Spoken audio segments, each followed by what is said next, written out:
นี่คนนกเป่าที่สาวบ้านเพิ่น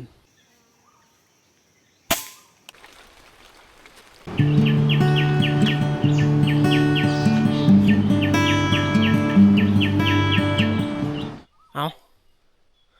กลับทักทายสบายดีและสวัสดีพ่อแม่พี่น้อง FC เบอร์สุขุสุขคนเด้อมาวิดีโอนี้นะทุกคนก็บ่เติมอยากไปหายิงนกนะทุกคนกินหมากไข่นะแต่ว่าภาพบรรยากาศในมื้อนี้ก็จะเป็นภาพบรรยากาศฝนตกได้ท้องฟ้าก็มืดครึ้มฟ้ากำลังฝนได้ฝนตกตามตีนฟูตามหัวภูมืดครึ้มปกเมฆปกคลุมแบบนี้เลยนะทุกคนเพราะว่าช่วงนี้ก็มักจะเป็นช่วงฤดูฝนตกได้ทุกคนสวรรค์ตากแคมนี่กะบริแห้งเลยได้นี่เปียกมัดแคมของสวรรค์ได้นี่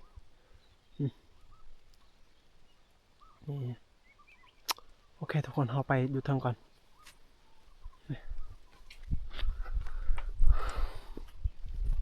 เพราะว่ากกไฮกับเห็นอยู่พุ่นได้พักนั้น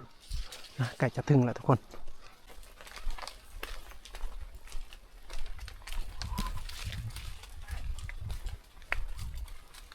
บ่ได้ใส่หมวกเลย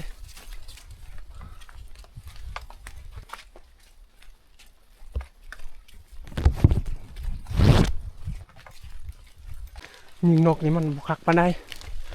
ถ้ายามแดดมันก็โอเคอยู่และไปเฮ็ดเวียกกับบุคักปานใด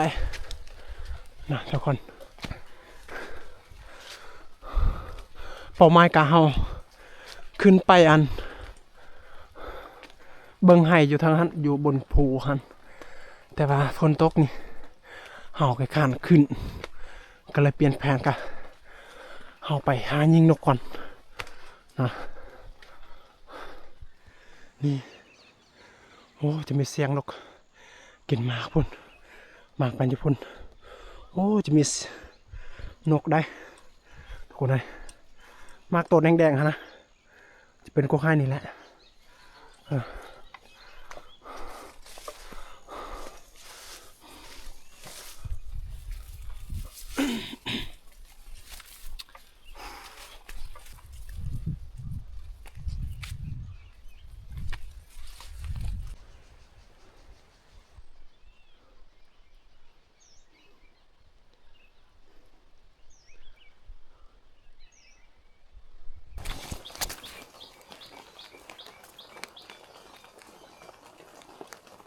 คักขนาดเลย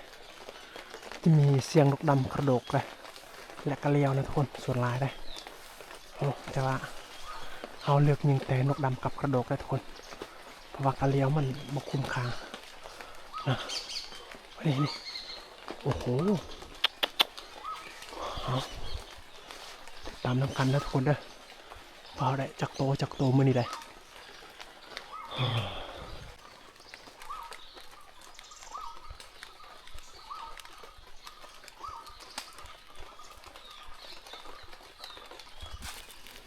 มีฮอดขนาดนกเป่าเลยทุกคนนี่คนนกเป่าที่สาวบ้านเพิ่นไปเฝ้ายิงนะนี่มีลายได้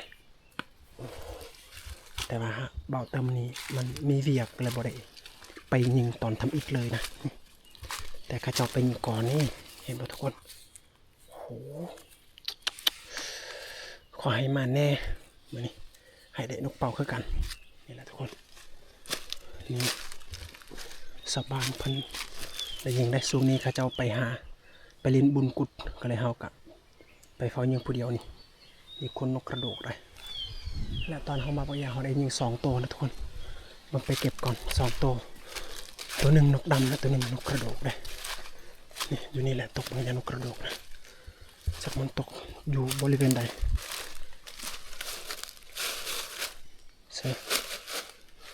ใส่บางอย่างตกกระโดกนะโอ้นี่ทุกคนนี่นะนี่นกกระโดกโอ้หมดกินแล้วนะเท่าไปเก็บบ่ทันนี่หมดทำลายก่อนได้กระโดกนะทุกคนโอ้เสียงนกมีไรดีได้มันไปกินนะทุกคน อ้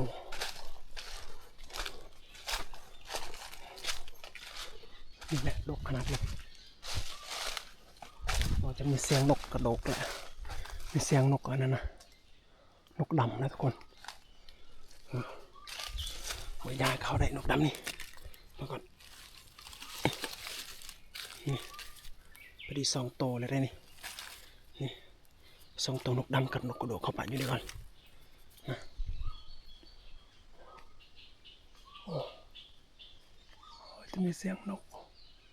มีหลายนกนะถ้าเฝ้ายิงกาโบปาเสด็จจากตัวนั้นมานี่แต่ฝากให้พี่น้องไปติดตามแล้วกันเลยพอลองใส่อันนี้ก่อนสัตว์หรือบ่ครับโอ้นะลองใส่นี่ให้ FC เบิ่งนะโอเคเดี๋ยวจะมีเสียงนกดำเลย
โอ้โห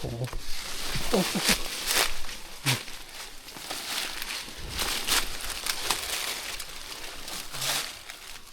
็นดูใส่กัน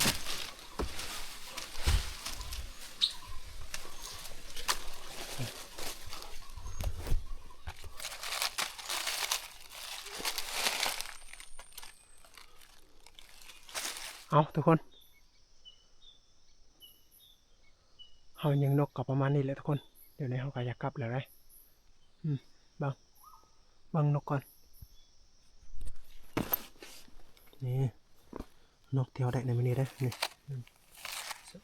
3 4 5 6 7 9 10 11ตัวได้ทุกคนนะเอานี่ทุกคนนี่มันขนาดเลยนี่ไม่เหมาะอาหารของแท้เลยได้นี่โอ้เอาทุกคนนี่จะเอามายังนี่มีกว่านี้นะนี่ทุกคนอาหารได้